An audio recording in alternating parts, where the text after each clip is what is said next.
Gravando. Boa noite a todos.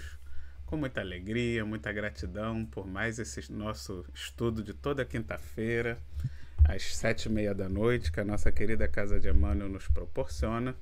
Hoje, então, vamos dar continuidade ao estudo do livro Pão Nosso, no item 53, em Cadeias, né, que é o título.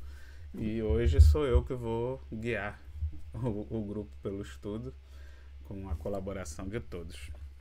Então, convido a todos a fecharmos os olhos para a nossa prece de abertura.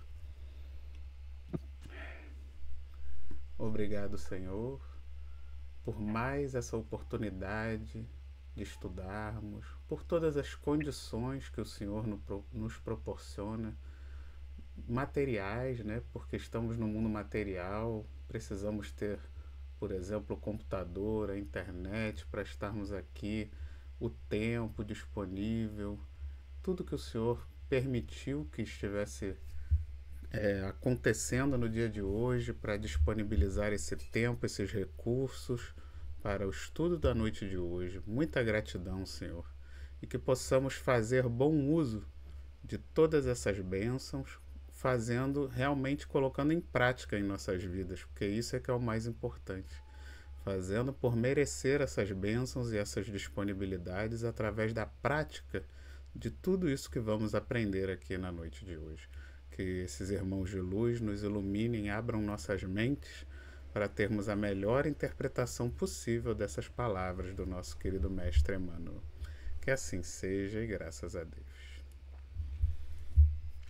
Bem, vamos lá.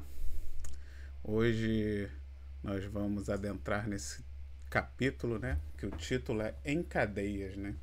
E nesse capítulo vamos falar do apóstolo Paulo, que foi literalmente preso, né? Ele foi preso pelos romanos, mas vamos entender, vamos estender o sentido para todo e qualquer tipo de prisão, né? Os nossos vícios, nossos desejos, paixões, dentre muitos outros apegos materiais. Tem outro sentido também importante que podemos dar para cadeias, né, para prisões, que seria um sentido positivo, que são aquelas limitações que a vida nos impõe, mas que são para o nosso bem. São aquelas, né, que na verdade nos ajudam, como aqueles antolhos que os cavalos às vezes usam, né, que botava. Hoje em dia eu acho que nem pode mais usar cavalo em charrete, essas coisas, que é para, né, exploração animal, mas antigamente botava aquilo que era para obrigar o cavalo a andar para frente, né, a olhar para frente. E muitas vezes a gente recebe esses antolhos que o nosso corpo físico nos transmite diversas limitações, com o objetivo de nos forçar a mudar o nosso caminho, né, a dar mais atenção a outros aspectos da vida que muitas vezes a gente acaba dispersando quando temos uma liberdade plena, sem limites, exatamente porque não temos a moral ainda desenvolvida necessária para o uso responsável de muitos recursos, né? Então, tudo isso a gente vai ver que Emmanuel, no estudo da noite de hoje, desse título Cadeias, ele vai trazer toda essa interpretação muito mais ampla, além da interpretação literal da prisão de Paulo. E ainda dentro do tema prisão de Paulo, o título não, ai meu Deus, fugiu a palavra. O versículo. O versículo. O versículo escolhido por Paulo, ele está em Efésios, que é pelo qual sou embaixador em cadeias, para que possa falar dele livremente, como me convém falar. Paulo, Efésios 6:20. Esse versículo está dentro das chamadas epístolas da prisão, que foram as epístolas que Paulo fez já nesses momentos finais da sua trajetória, onde ele já estava ali preso pelos romanos e aguardando, né, passando ali pelos períodos, pelos tipos de prisão até o seu julgamento final, onde ele seria assassinado. E então todas essas epístolas que ele fez na prisão são as chamadas epístolas da prisão. E Efésios, no caso é Efésios, Filipenses, Colossenses, Filemon e segundo Timóteo, que foi a última, né? Então são essas aí. E a primeira é essa, Efésios, e esse versículo é o finalzinho da epístola de Efésios. Então Paulo não se via, né, como um prisioneiro. Ele não se enxergava como um prisioneiro de Roma, e sim como um prisioneiro do Cristo, porque ele já entendia ali nessa fase final que muito mais importante do que a presença física dele era exatamente o exemplo que ele estava deixando ali nessa fase final, assim como Cristo, né? Exatamente seguindo os passos finais do Cristo, que também entendia que naquele momento final era necessária a sua crucificação. Então Paulo já se entendia dessa forma, né? E daí essa sensação de liberdade que a gente vai ver também mais a fundo nos comentários de Emmanuel. Mas ainda tratando, né, do contexto histórico desse versículo, ele está inserido, né, bem no final da epístola de Efésios, como eu falei, que é uma epístola onde Paulo escreve sobre a armadura espiritual do cristão, né? A epístola completa, Paulo fala dessa armadura do cristão, que nada mais é do que essa estrutura espiritual que nós fortalecemos, que nós temos que construir durante a nossa encarnação, com esse objetivo exatamente de nos tornar invulneráveis, fortes contra qualquer mal material que possa nos atingir. Então, Paulo, prisioneiro em Roma, quando escreveu essa carta, acusado por pregar o evangelho, mesmo acorrentado, ele se considerava um embaixador em cadeias, um representante do Cristo perante o mundo. Antes desse versículo, Paulo exorta os cristãos que vestirem a armadura espiritual, né? O que é essa armadura? A verdade, a justiça, o evangelho, a fé, a salvação e o espírito, para resistir a toda e qualquer tentação do mal.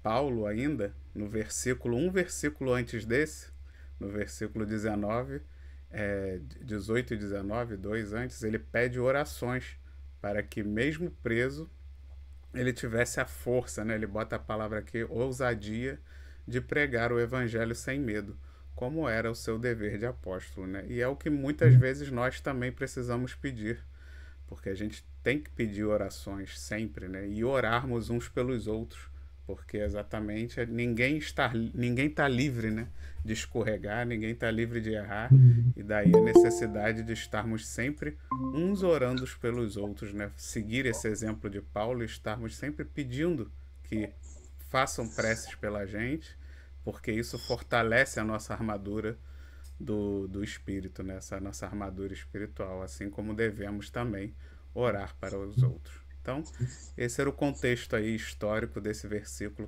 Muito do que bom, eu pesquisei para dar para vocês. Aí muito bom. abro para vocês também, se quiserem acrescentar algum ponto. É a vida interior, né? Ele construiu uma vida interior muito rica, e essa vida interior, aliada ao conhecimento e à vivência do Evangelho, fez dele uma pessoa muito forte, né? Embora ele temesse a fraqueza que todo ser humano tem, né? A maior prova da nossa fraqueza é que a gente morre, né? Acaba aquele personagem e não adianta que não ressuscita mais. Não, não volta. A gente volta com outros personagens, mas não com aquele, né? Então, mas, mas ele foi muito forte, não há dúvida, não há dúvida. Porque ele na solidão se fortificou. E era uma solidão relativa, né? Porque ele se comunicava, mas a comunicação com ele e dele com ele mesmo era muito forte, muito forte. E foi o que segurou a barra dele, sozinho ali. Muito lindo, né? Meu Deus do céu, que espírito bonito, né? Então, eu vou também comentar a respeito desse versículo. Você me fez lembrar, né, de tudo que você explicou, uma frase do próprio Paulo, quando ele diz, né, já não sou eu mais quem vivo, é o Cristo que vive em mim. Então, quando ele está nessa condição de prisioneiro, como você falou, né, não um prisioneiro de Roma, mas sim um prisioneiro, né, do Cristo, porque ele entendeu, né, toda essa missão que ele trazia para a divulgação do Evangelho de Jesus.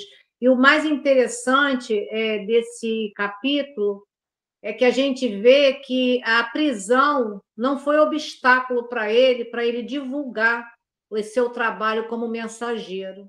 E ele aproveitou todas as oportunidades, porque mesmo ele estando preso, ele conseguiu evangelizar os guardas romanos, né? Então, quando você é fiel a uma proposta, como Paulo, por isso que a gente tem em Paulo um exemplo vivo, né, de como seguir esses ensinamentos.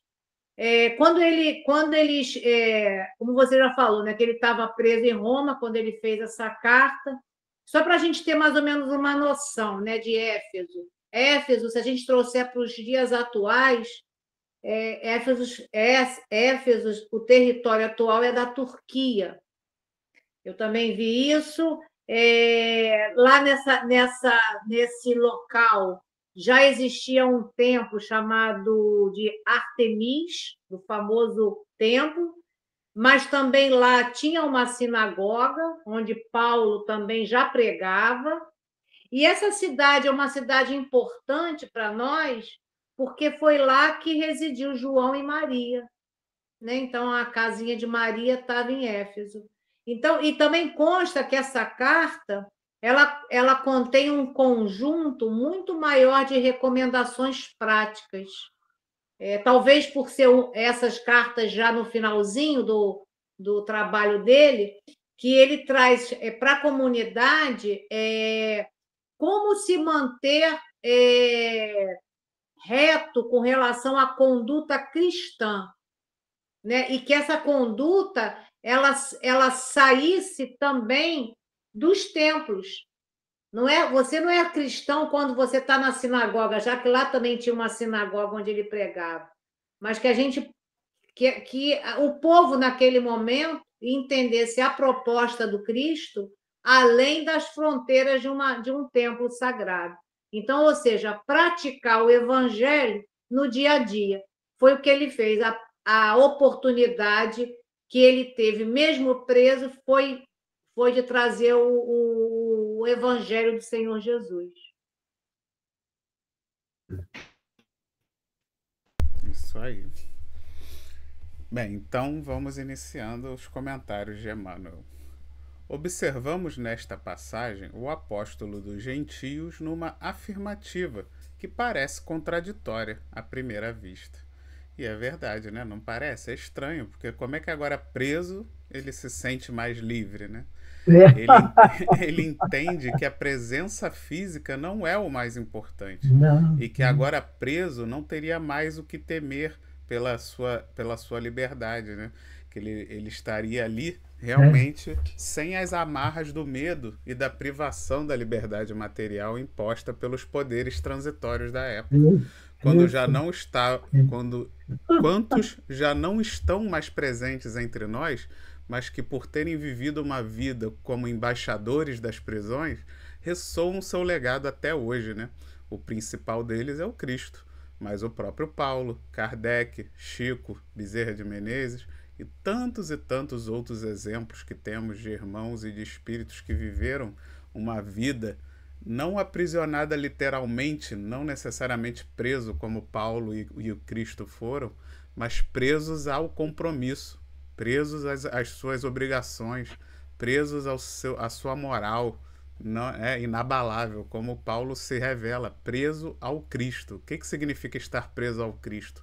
É não arredar o pé, né? É não se permitir sair uma vírgula fora das linhas delineadas morais, né, que Jesus delineou como sendo o limite da moralidade que devemos seguir, né? Então, todos esses irmãos que eu citei são irmãos que viveram nessa prisão, mas nessa prisão boa, né? Nessa prisão dos limites morais que o Cristo nos ensinou, e é uma prisão que, na verdade, nos verdadeiramente nos liberta, porque geralmente ela é uma prisão para a matéria, né?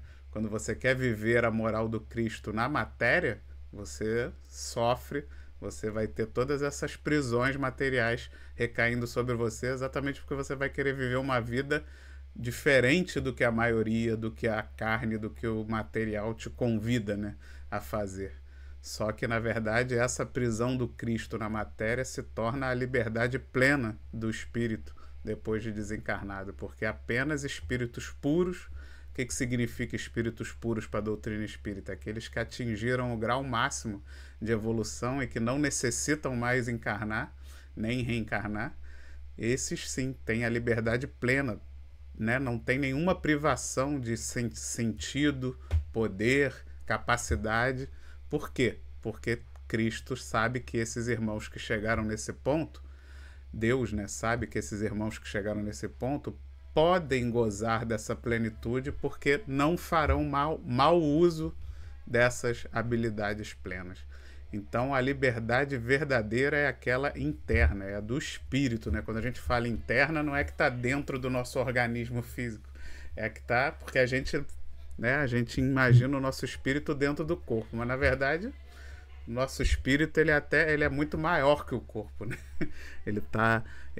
Quanto mais evoluído, até maior é a expansão do espírito. Mas para a gente entender, né, a gente pensa no espírito como algo dentro do corpo.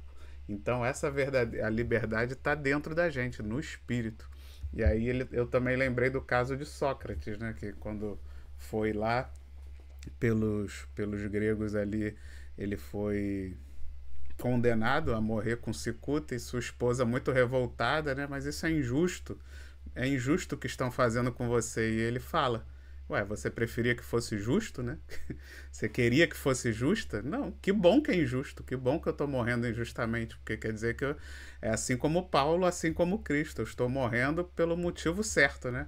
Porque eu não vou abrir mão do que é certo, do que é moralmente correto, do que realmente... E só assim a minha palavra realmente vai ter valor, vai perdurar como perdurou até hoje.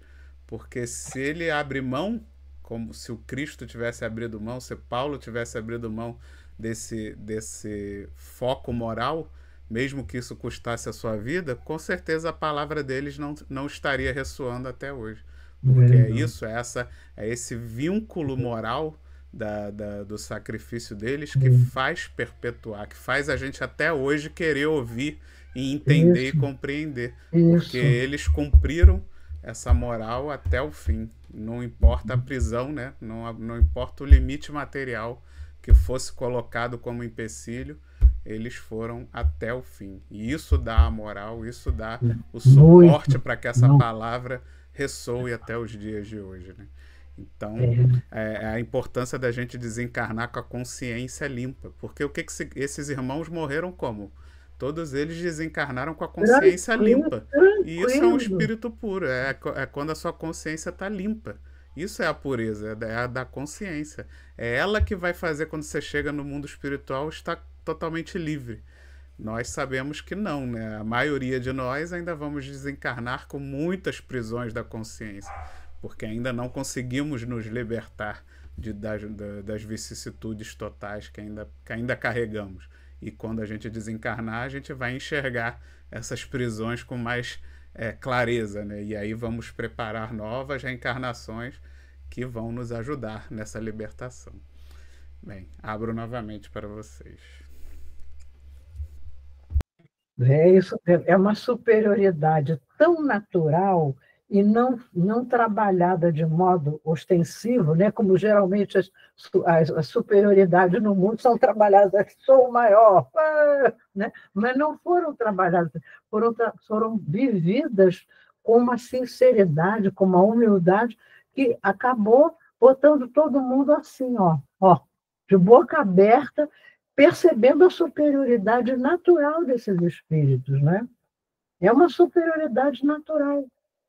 Não há o que questionar, não há como brigar, e só há respeitar. Né? Muito lindo, né? Pelo amor de Deus. Eu vou trazer desse parágrafo algumas questões para a gente pensar aqui junto. Quando a gente fala, né,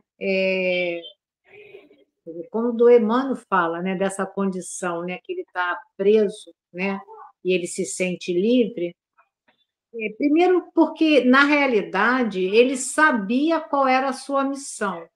No momento daquela proposta, né, na estrada de Damasco, quando ele aceitou, né, a partir daí, esse compromisso, ele tinha consciência dessa missão.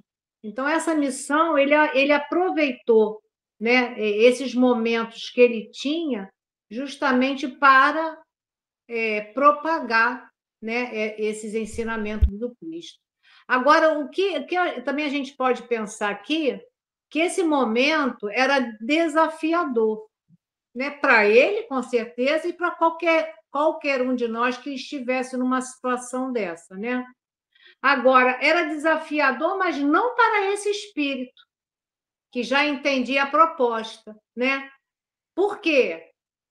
A vida dele, o jeito que ele comandou a vida dele com relação ao testemunho, ele sabia que ele ia impactar outras vidas, né? E a gente sabe disso porque até hoje falamos de Paulo. A gente sabe, se não fosse Paulo, as escrituras não teriam chegado para os gentios. E foi através do trabalho dele cansativo, né? E agora, o que a gente pode também tirar? Porque, como era um momento de grande dificuldade, né, que a gente pode pensar para nós, a gente vê que ele poderia ter murmurado, né? Ele poderia estar amargurado, triste, choramingando, tendo todas as reações que nós, os simples mortais, teríamos no momento complicado da nossa vida. Por que comigo? Por que eu faço tanto e Deus não está me vendo, que eu estou preso, né? Poderia ter vários problemas ali? Poderia. Mas ele não, ele viu o cárcere, uma oportunidade que Deus estava dando a ele para ele glorificar o seu nome. Então, assim, é para que a gente possa tirar nessas entrelinhas, né, o que serve para nós, não numa prisão, porque a gente não precisa desse testemunho para dar esse testemunho pelo Cristo, né? Mas quais são as nossas prisões, como o Vitor iniciou o estudo, quais são as prisões que eu ainda tenho e que eu possa fazer com que eu me saia dessas amarras, né, em benefício de mim mesma, né? E agora, por quê? Para a gente seguir uma doutrina do Cristo, a gente precisa tirar essas camadas das nossas imperfeições também. Acho que a proposta é essa, né? Quais são as minhas prisões e o que eu preciso fazer para testemunhar o Evangelho, ou seja, colocar o Evangelho que eu já sei, né, para a prática real no meu dia a dia. Perfeito. Então, dando continuidade. Paulo alega a condição de emissário em cadeias, e simultaneamente declara que isto ocorre para que possa servir ao Evangelho livremente, quanto convinha. O grande trabalhador dirigia-se aos companheiros de Efésio, referindo-se à sua angustiosa situação de prisioneiro das autoridades romanas. Entretanto, por isso mesmo, em vista do difícil testemunho, trazia o espírito mais livre para o serviço que lhe competia realizar.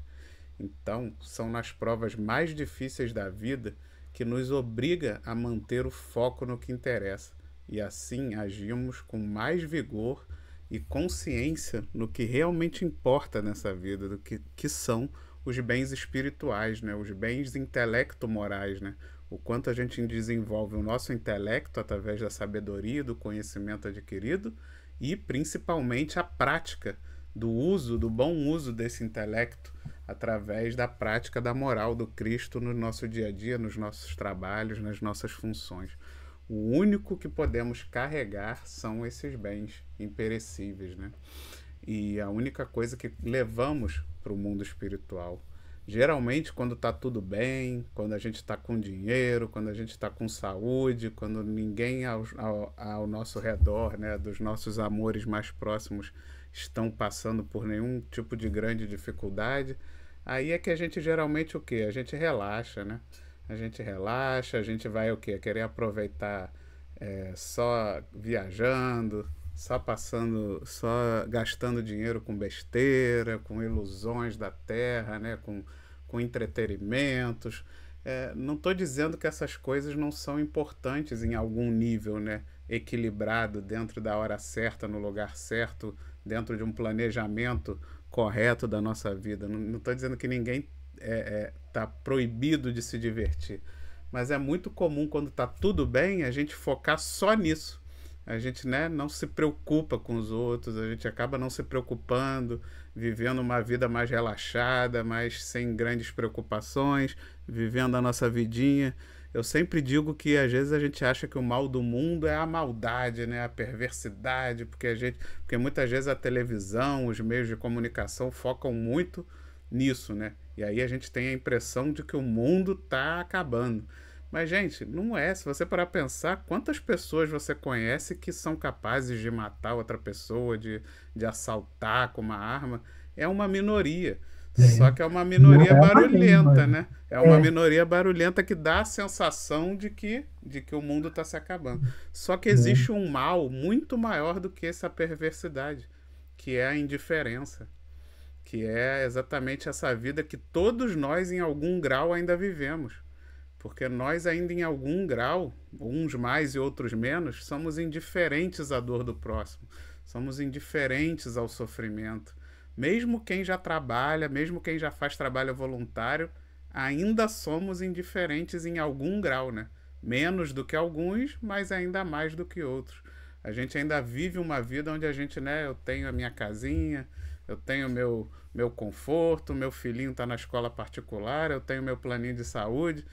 Eu não vou entrar em guerra para que todo mundo tenha o que eu tenho, né? Tipo assim, eu até desejo que as pessoas tenham o que eu tenho, mas eu não vou fazer grandes esforços para que isso aconteça. Porque, né, senão eu vou ter que abrir mão, vou começar a correr risco, vou ter que me colocar em risco. Então a gente vai se acomodando, a gente, né, a gente já não faz aquela força para piorar, mas também não faz muita coisa para melhorar. Para os outros, né? Para a gente, quando é para a gente ou para os nossos próximos, a gente até faz. Alguns, né? Não são todos, não, porque às vezes tem gente que não faz nem pelos próximos. Mas quando é para a gente ou para alguém muito próximo, a gente ainda às vezes dá um esforço a mais, né? Mas pela coletividade geral, a gente ainda está bem fraquinho. Então, que a gente possa refletir sobre isso, porque aí muitas vezes vem aquela dificuldade, vem aquela dor, vem aquela doença, e aí faz a gente abrir os olhos para, nossa, como eu estava perdendo tempo com isso, com aquilo outro, quando o que realmente importava estava aqui e eu não enxergava. Mas aí agora que veio a doença, agora que veio a dor, agora que veio o sofrimento, aí você começa a enxergar. Então a gente tem que entender que muitas vezes essas prisões da matéria, muitas vezes não, sempre, né? Sempre as prisões da matéria são para o nosso bem. Porque elas, na verdade, a dor, o sofrimento, inclusive a necessidade de reencarnar é por causa disso. O espírito precisa reencarnar exatamente para que ele passe por essas tribulações que só a matéria pode proporcionar, que vão ter esse objetivo de nos limitar, de nos educar, de nos guiar, de nos mostrar que quando a gente vai pelo lado errado, as consequências são dolorosas, e só a matéria pode nos proporcionar isso. Então, abro para vocês novamente. Vitor, desse parágrafo eu tirei aqui uma palavrinha, né, que eu enxergo Paulo por essa palavra, determinado, né, determinado e fiel aos ensinamentos. Em momento nenhum a gente via ele determinado e fiel aos ensinamentos de Moisés, tanto que ele perseguiu os cristãos. Mas no momento que ele fez a virada de chave, ele seguiu o Mestre Jesus com a mesma determinação e a mesma fidelidade que ele seguia Moisés.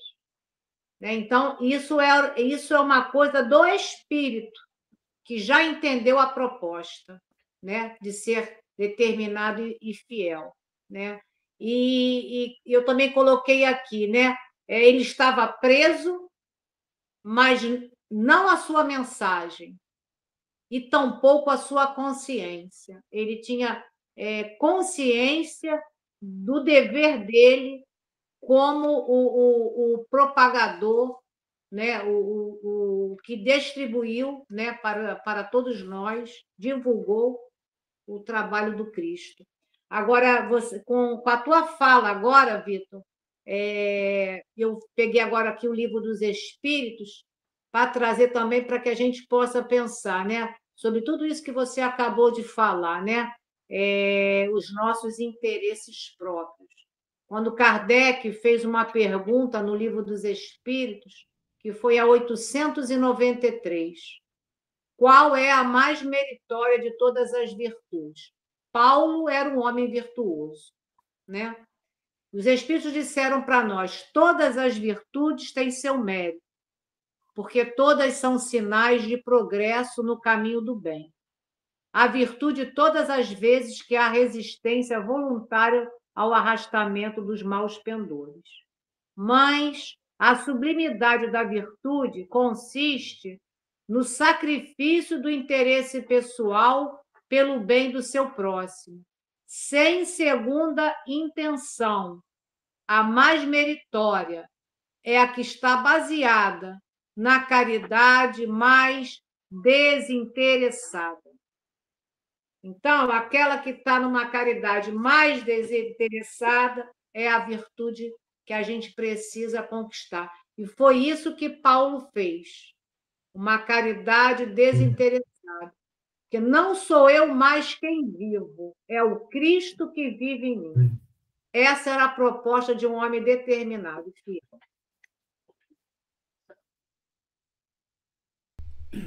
Perfeito. Bem, vai falar, Quanto, Doro? assim, rapidinho, quanto a essa questão da nossa indiferença, eu concordo plenamente, tá? Também acho isso tudo. Mas nós sabemos também que os espíritos que estão chegando agora, esses bebezinhos que estão vindo agora e outros que virão, são espíritos com muito mais, eu posso até dizer, uma caridade ativa dentro deles. E eles vão movimentar para mexer exatamente com esse lado nosso, que é caridoso, mas que também fica no comodismo. Podia fazer bem mais caridade do que faz. Então, eles vão mexer. Eu acho que Deus é maravilhoso, né? Porque realmente é aquele paizão. Eu acho que Deus é um paizão. Não consigo ver ele, sabe, um pai assim, severo. Nunca, não consigo. Acho que ele aproveita tudo de bom que a gente tem para estimular e a gente andar. Tudo, tudo, tudo. Você vê, às vezes, histórias de pessoas com problemas seríssimos, que se enrolaram em coisas complicadíssimas, negativas, e, de repente, abre uma portinha, vai tocar exatamente naquela fibrinha do coração dela que ficou preservada, e a pessoa começa a melhorar. É incrível. Né? Nós vamos chegar lá, a gente vai chegar. Vamos transformar a Terra em mundo de regeneração, se Deus quiser, através das nossas encarnações, se a gente merecer, né? Se eu merecer, enfim. Mas isso aí é um sonho na minha cabeça muito grande. Né? É isso aí. E vamos conquistando. Isso. Eu lembrei dos pais também, né? Que muitas vezes você tem um filho saudável, bonito, inteligente, o que acontece? Vira um troféu, vira motivo de orgulho, vira cobrança, né? Você passa a cobrar que ele tem que ser isso, tem que ser aquilo, tem que ser o melhor.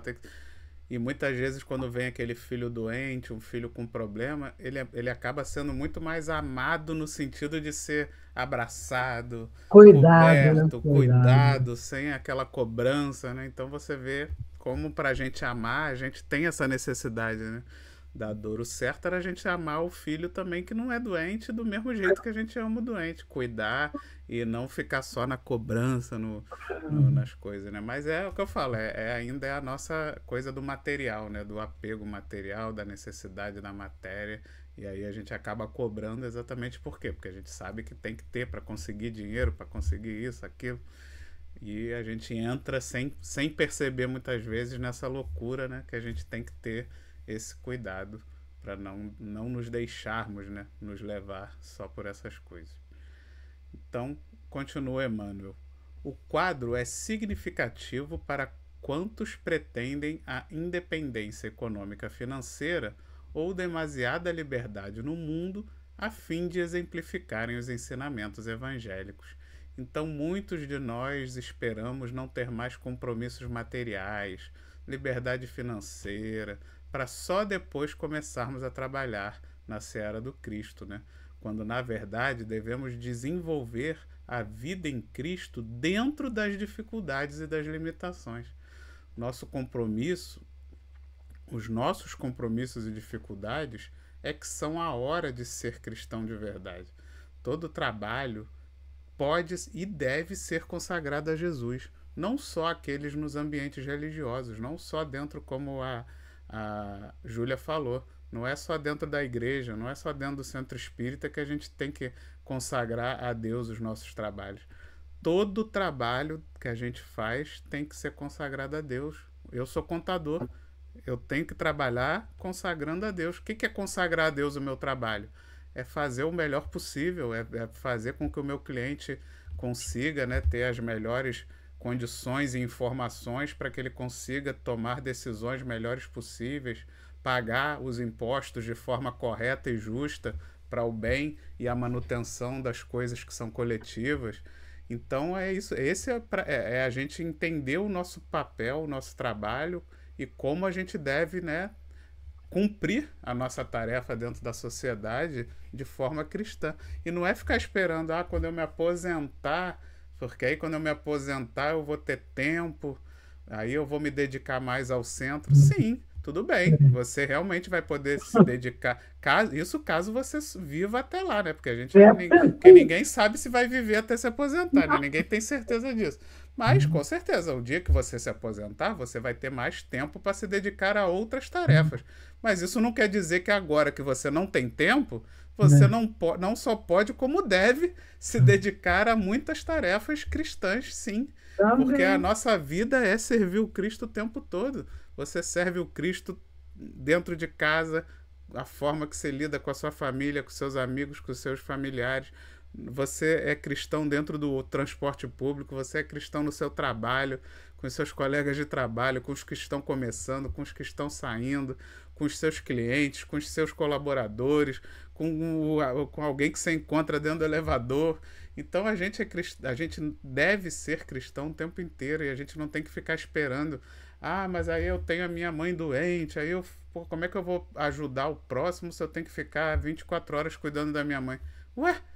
Você não tem que ajudar o próximo, porque nesse momento ajudar o próximo é ajudar a sua mãe, que está doente. Claro. Esse é o seu próximo, né? Esse é o seu dever do momento. Então você está sendo cristão, você está ajudando o próximo, você está dedicando, abrindo mão, né, da sua vida para poder seguir o compromisso de ser fiel e cuidar da sua mãe que te deu a vida, que cuidou de você. Então a gente tem que parar de achar que tem a hora certa, o dinheiro certo. Nada disso é condição.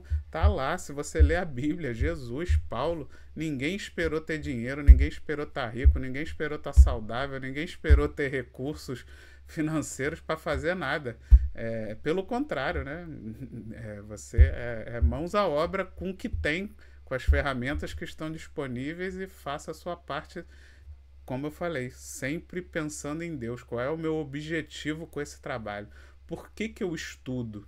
Eu estudo para me desenvolver melhor no meu trabalho, fazer o meu trabalho de uma forma mais competente, mais assertiva. Mas para quê? Porque eu quero ganhar mais dinheiro. Tá, mas você quer ganhar mais dinheiro para quê? Só para ficar rico? Só para amontoar dinheiro no banco? Ou você... Entendeu? É isso que a gente tem que pensar. Quais são os nossos objetivos? O que a gente deseja? O que a gente procura? São objetivos puramente egoístas? Ou a gente pensa de alguma forma na coletividade? Então é isso. Isso que tem que guiar e balizar as nossas decisões e os nossos trabalhos. Então você não tem que esperar nada. Comece o seu trabalho cristão sendo e seguindo o exemplo moral do Cristo em toda e qualquer atividade que você exerça aqui e agora. E mesmo que você não exerça atividade nenhuma, porque você, no caso, você é que é o doente, né? Você está numa cama de hospital, seja cristão.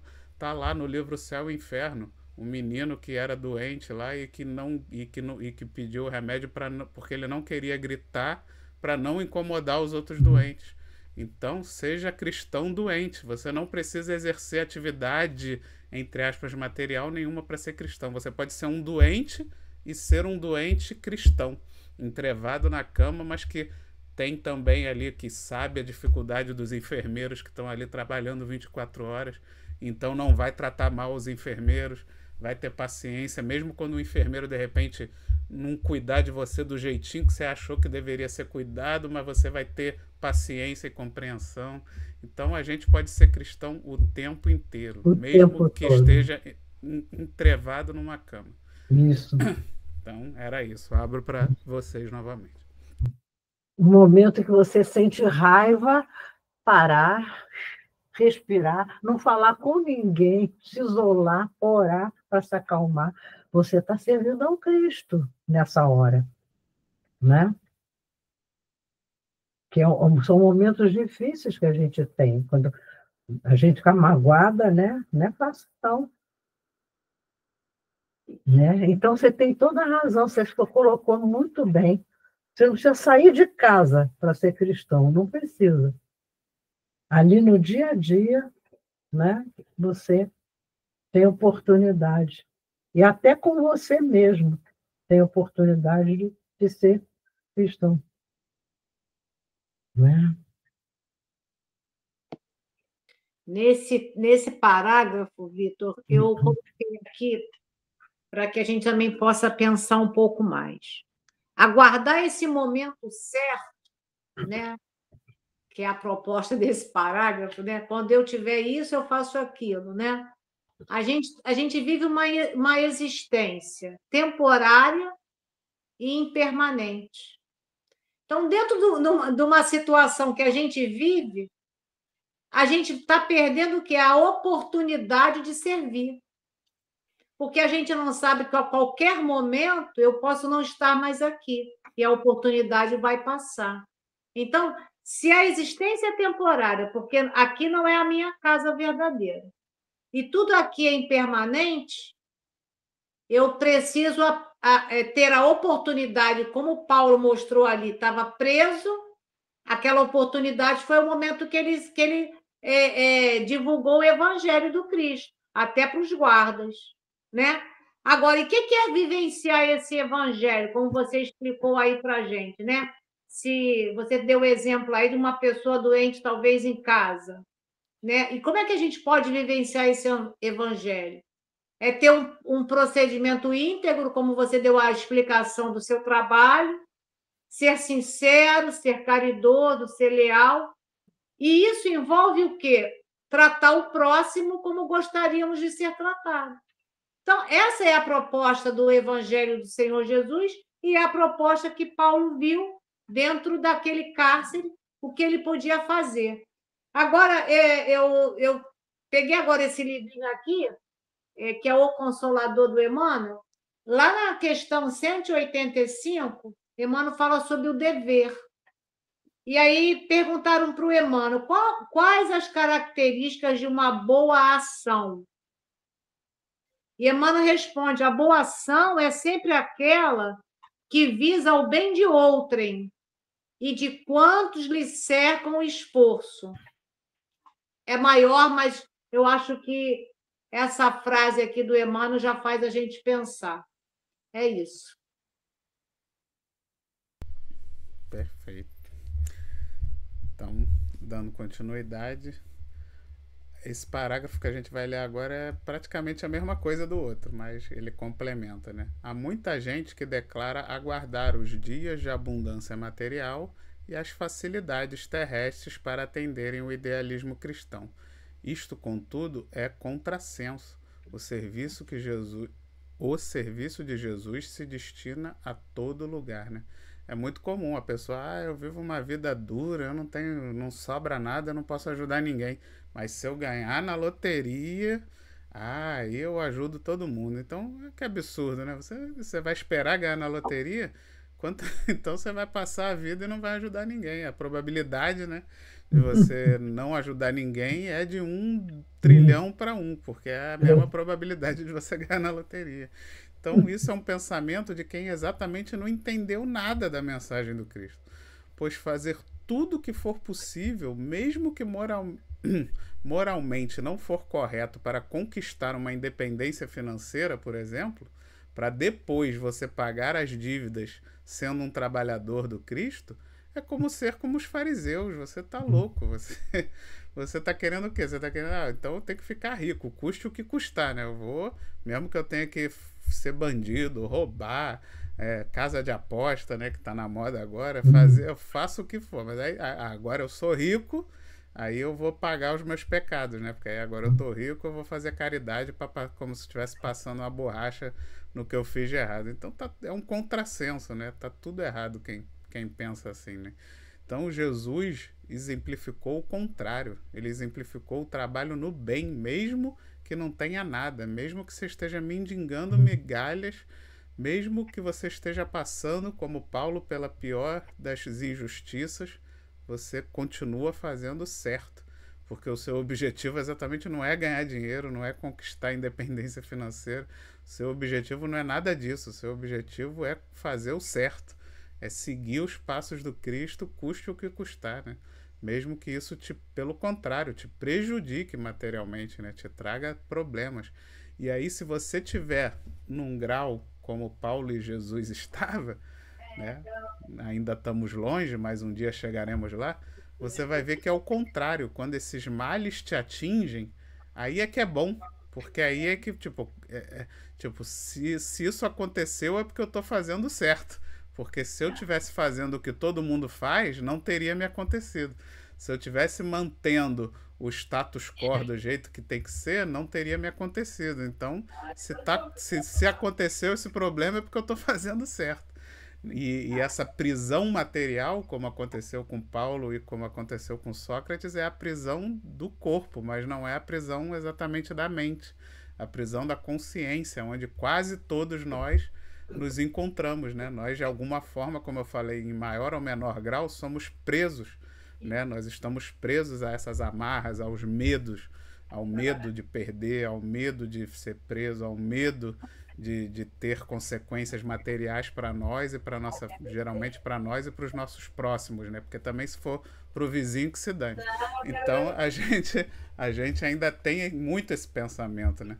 Então nós somos os verdadeiros prisioneiros, porque nós estamos presos a essas necessidades materiais que são ilusórias, que vão passar e que o dia que formos espíritos puros vamos nos sentir como Paulo, quanto mais preso materialmente, mais livre da consciência nos sentiremos, né? Porque a gente não precisa, né? Então tudo isso que estão tirando de nós vai ser até um alívio.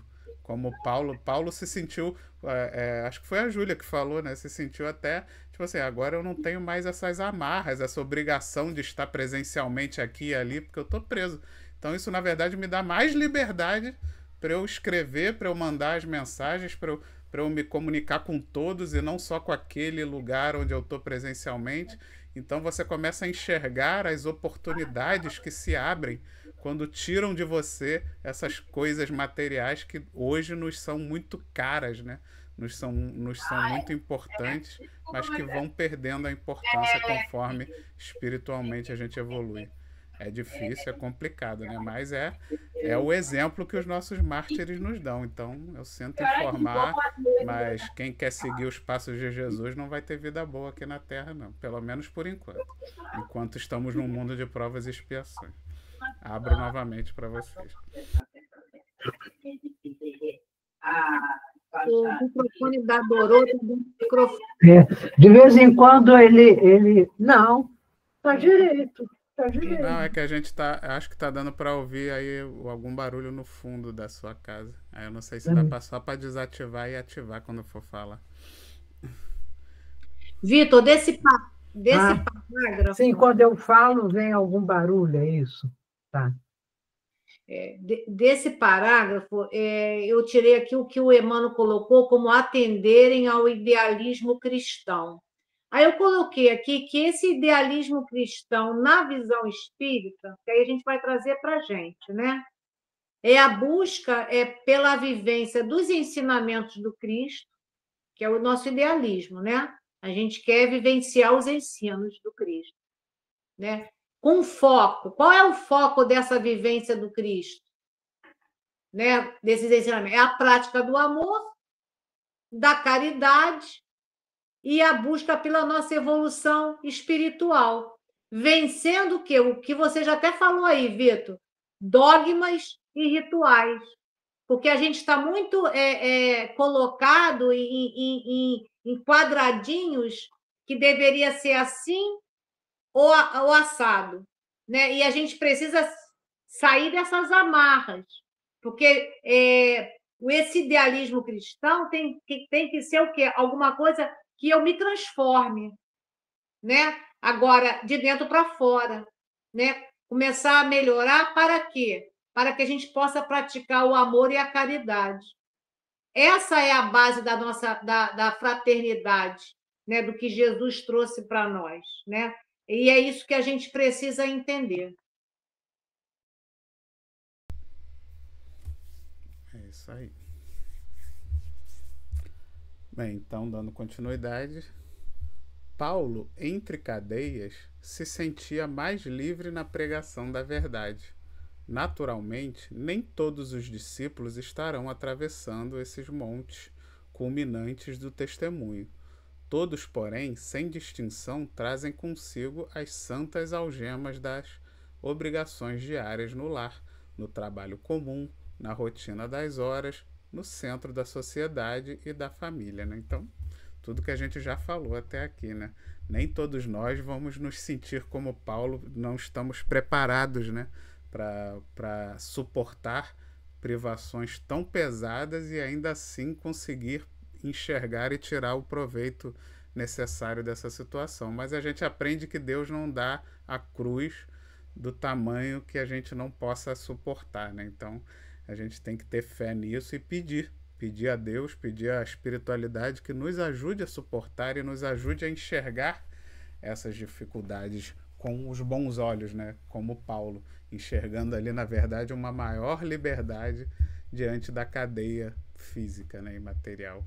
Então, tem um ditado que diz: se quer que algo seja feito, pede para aquele que tem mais tarefas. E é verdade, eu vejo isso na prática, no meu dia a dia, no trabalho, é impressionante. Lógico que eu procuro, às vezes, evitar, exatamente porque eu não quero explorar justo aquele que está sendo mais produtivo, né? Mas não tem jeito, né? Tem vezes que você está ali no sufoco, na urgência, e é batata. Geralmente, quando eu peço ajuda para um colaborador que já é o mais atarefado, aquilo se resolve, e quando eu peço às vezes para aquele que é menos atarefado, nada se resolve. Porque o mais atarefado, ele não é mais atarefado à toa, né? Ele é mais atarefado justo porque ele se esforça mais, ele compreende mais, ele tem um conhecimento maior, ele tem uma boa vontade maior, ele procura se especializar mais, e aí por isso ele se torna o mais atarefado. Porque ele consegue fazer no mesmo tempo que 10 fazem, e ele faz um sozinho faz o trabalho de 10 no mesmo tempo. Então não é à toa, e é batata. Geralmente, se você pedir para quem não está fazendo nada, você não vai receber o feedback. E se você pedir para aquele que já está fazendo alguma coisa, ele vai te dar o retorno. E quanto mais nos compromissamos com as coisas, né? Quanto mais a gente aceita compromissos sérios, lógico, né? Não estou falando de besteira, estou falando de compromissos bons, né? Positivos, trabalhos, estudos, caridade. Quanto mais a gente se compromete, mais ficamos focados em maximizar o nosso tempo, em coisas úteis e no que interessa. E assim como um exercício de musculação, ficamos mais fortes, focados e inteligentes, tendo uma capacidade extranormal para maximizar nossos esforços em concluir tarefas de forma rápida e competente. E o mesmo serve no trabalho do bem. Então, Eu vejo muita gente, mas eu não tenho tempo, eu não tenho hora, eu não tenho isso, eu não tenho aquilo. Tem sempre uma desculpa. Mas quando você foca que o mais importante é o trabalho no bem, é eu de alguma forma poder ajudar no centro espírita onde eu frequento, né? Por menor que seja a minha ajuda, mas eu vou me dedicar, eu vou procurar. Se você botar isso como prioridade, o tempo vai aparecer. O problema é que a gente bota outras coisas como prioridade. E aí nunca sobra tempo, porque no momento que você bota o trabalho da caridade como sendo um acessório, né? Se der, eu faço. Quando der, eu faço. Se permitir, eu faço. Aí nunca sobra tempo. Você tem que levar o trabalho da caridade com a mesma seriedade que você leva o seu trabalho normal, o seu estudo quando você estava estudando na faculdade, na escola. Você não vai todo dia, você não acorda naquela hora, não tem o compromisso. Então o trabalho da caridade tem que ter compromisso também. Mas aí é no fim de semana, né? Aí tem o aniversário da tia Filó, tem o não sei o quê, tem... Aí, então não é prioridade, né? Porque se você trabalhasse, por exemplo, num emprego que a escala é 6x1, ou até mais do que 6x1, né? Que, sei lá, o pessoal que trabalha em shopping, que trabalha até sábado, domingo, feriado. Se não era aniversário da tia Filó, você não ia ter que trabalhar? Você não ia ter que deixar de ir no aniversário da tia Filó, ou você ia ser mandado embora do seu emprego. Então, por que o da caridade pode? O da caridade você pode levar ele a bel prazer. Não, mas aí eu vou na tia... E muitas vezes porque o trabalho da caridade geralmente ele não te exige igual o trabalho normal, né? Então não são tantas horas assim. Geralmente você faz o trabalho de caridade e depois vai na tia Filó. A diferença é que tudo bem, o aniversário da tia Filó era de meio-dia até as 10 da noite. Em vez de você chegar meio-dia e ficar até as 10 da noite, sei lá, você vai chegar às 7 e vai ficar até as 10 da noite. Ficou 3 horas com a tia Filó, já não tá bom? Então, se você programar, se você organizar, se você colocar prioridades, dá tempo de tudo. Dá tempo de trabalhar, dá tempo de fazer caridade e dá tempo também de se divertir e descansar. Agora, tem que ter responsabilidade, tem que ter equilíbrio. Você não pode achar que, se você achar que toda festa de fim de semana tem que ser de 10 da manhã até 10 da noite, aí você não vai ter tempo para nada mesmo. Se você não der um equilíbrio entre a diversão, o trabalho e a caridade, você realmente nunca vai ter tempo para nada. Então, muitos, para não ter essas algemas, né, esses compromissos, não querem mais, por exemplo, casar. Você vê, as pessoas hoje em dia não querem mais casar, não querem ter filho. Por quê? Porque elas querem que tenha mais recursos sobrando, tanto financeiros como de tempo, para gastar nos seus prazeres egoísticos, nas ilusões do mundo, né? Gastar só com você. Filho, casamento, isso tudo é compromisso, é trabalho, ninguém mais quer. Não precisamos de mais tempo e nem de recurso. Precisamos aprender a aplicar o que temos com mais eficiência, com mais equilíbrio, porque Deus é bom e justo e dá a cada um conforme suas necessidades e capacidades. Mas precisamos aprender a usar o que recebemos, né? Já dizia a parábola dos talentos, que quem mais aplicou, né, quem mais soube multiplicar os recursos, mais recebeu para a próxima, né, para a próxima missão. E é o mesmo para a gente.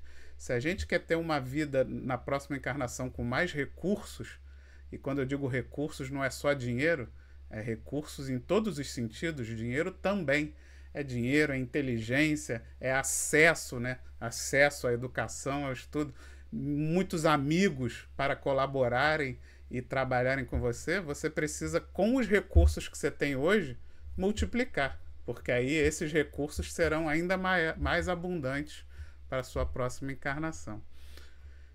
Bem, e é isso. E vamos depois para o último parágrafo. Abro para vocês rapidinho. E já está estourando o tempo. Hein, Vitor? Eu quero só trazer uma frase aqui do Emmanuel, que está no livro Instrumentos do Tempo. Mas é muito importante que a gente não perca a oportunidade de reler esse texto do livro Pão Nosso, quando ele diz todos, porém, sem distinção. Então, é todos nós que estamos aqui reencarnados nesse mundo de provas e expiações. trazem consigo as santas algemas das obrigações diárias, no lar, no trabalho. Então, não é só você que tem trabalho, não é só eu.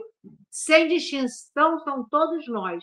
Aí Emmanuel diz nesse livro, Instrumentos do Tempo, cada espírito renasce no berço com as algemas que forjou para si mesmo no passado próximo ou remoto, a fim de realizar a caminhada regeneradora, através de lutas e problemas edificantes até o túmulo, para que o túmulo seja preciosa emancipação.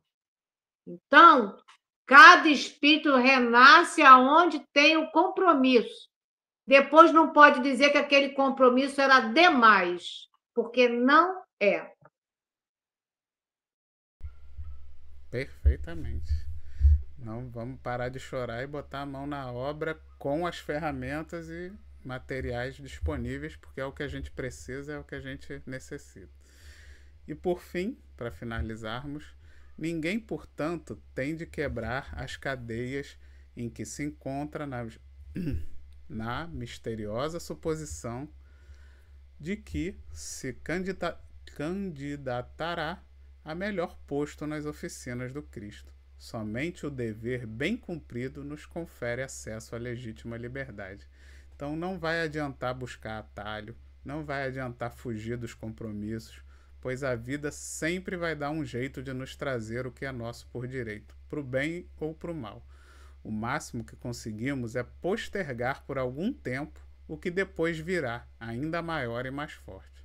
Abracemos nossos compromissos e vamos aprender a maximizar nossos potenciais, pois, como na parábola dos talentos, muito será dado àquele que tem a maior capacidade de multiplicar, né? Então, que a gente possa abraçar as nossas dores, as nossas dificuldades, pedir forças, pedir visão para enxergar o que precisamos aprender diante das dificuldades, porque a gente aprende que a colheita é obrigatória. Então, não estamos no lugar errado, não nascemos na família errada, não temos o que não merecemos. Então, vamos trabalhar com o que nos acontece, vamos aplicar no nosso desenvolvimento moral e intelectual também as dificuldades, e não vamos ficar esperando apenas os bons recursos, né, o dinheiro, o tempo, a saúde, para poder trabalharmos no bem. Não, tudo de ruim entre aspas, né, que chega para nós, essas algemas, como ele coloca aí, que nos prendem, vamos enxergar elas como bênçãos também. Está lá na música de Bezerra. O sofrer é um bem divinal. Aí o pessoal acha, você é espírita, né? Espírita é aquele pessoal maluco que gosta de sofrer. Não, não é que a gente gosta de sofrer, ninguém gosta de sofrer, mas a gente entende que o sofrimento que vai chegar para todo mundo, independente de você querer ou de você gostar ou não, é para o nosso bem. Essa que é a diferença. A gente entende, como a música de Bezerra diz, que o sofrer é um bem divinal. E não é que a gente gosta, é porque ele é inevitável. Então a gente precisa aprender com ele. Essa que é a diferença. O entendimento que a gente faz da dor é que é a diferença. Mas a gente continua não gostando igual a todo mundo. Mas então, era isso, pessoal. Abro para as considerações finais de todos.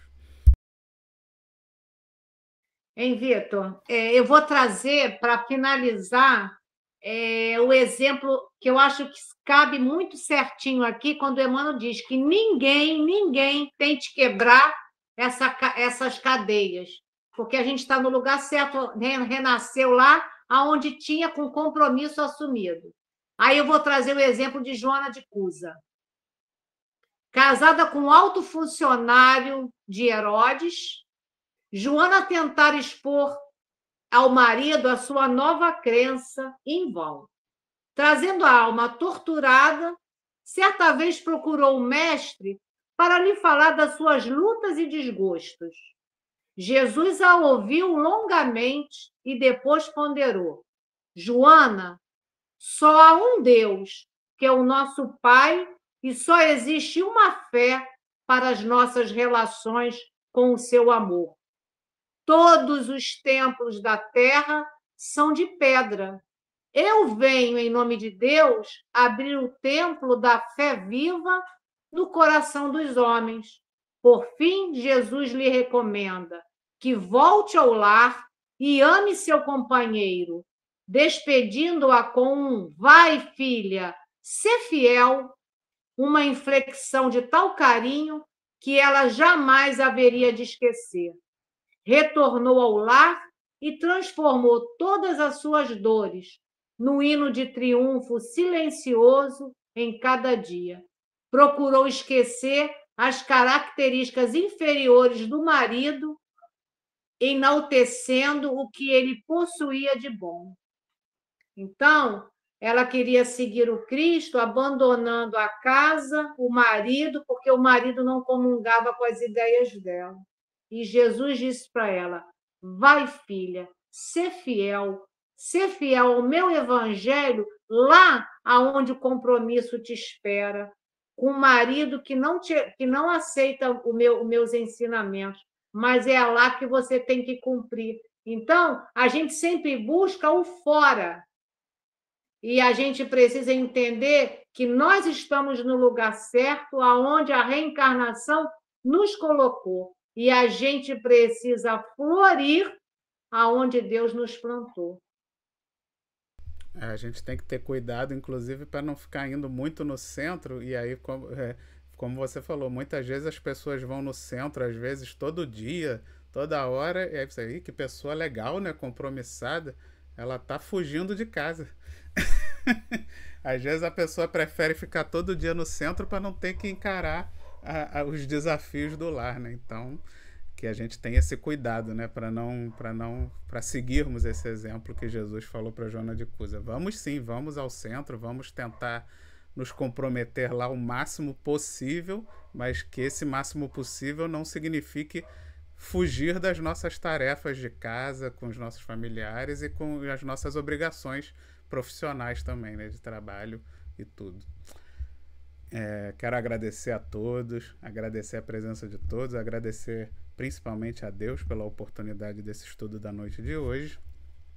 E deixa eu só ver aqui que eu não lembro de cabeça quem é o próximo. É a Júlia. Semana que vem é você, né, Julinha? Tá aqui. Julinha, dia 31/7, capítulo 54. Então, eu não tinha visto, não. Então, convido a Julinha a fazer a nossa prece de encerramento. Então, vamos ver. É João depois, é Júlia e João dia 7. São os dois últimos aqui da lista, aí já tem que fazer a próxima lista. Então, a gente precisa, antes de fazer a prece, pensar nessa frase: Senhor, o que queres que eu faça? Eu acho que é o mais importante de tudo, né? E que nesse momento, né, que seja realmente de muita gratidão aos nossos corações por estar aqui presente, dizendo: Senhor, o que queres que eu faça? Porque no íntimo sabemos que é seguir os teus ensinamentos e, através da doutrina dos Espíritos, a gente tem essa grata oportunidade nessa reencarnação para desvendar todos esses mistérios que no passado a gente não soube aproveitar e entender. Assim, Mestre Jesus, é em teu nome, em nome desses amigos espirituais, em nome de Emmanuel, da casa de Emmanuel que nos sustenta nesse momento, mas, acima de tudo, em nome de Deus, nosso Pai, damos por terminado o nosso estudo da noite, te dizendo graças a Deus. Graças a Deus. Então, se inscreve no canal, deixa o seu joinha, vamos compartilhar essa mensagem para que ela chegue o mais distante. Fiquem com Deus e até semana que vem, pessoal. Tchau, gente. Boa noite. Tchau. Até semana. Tchau, Doru. Boa noite. Fiquem com Deus. Fiquem com Deus.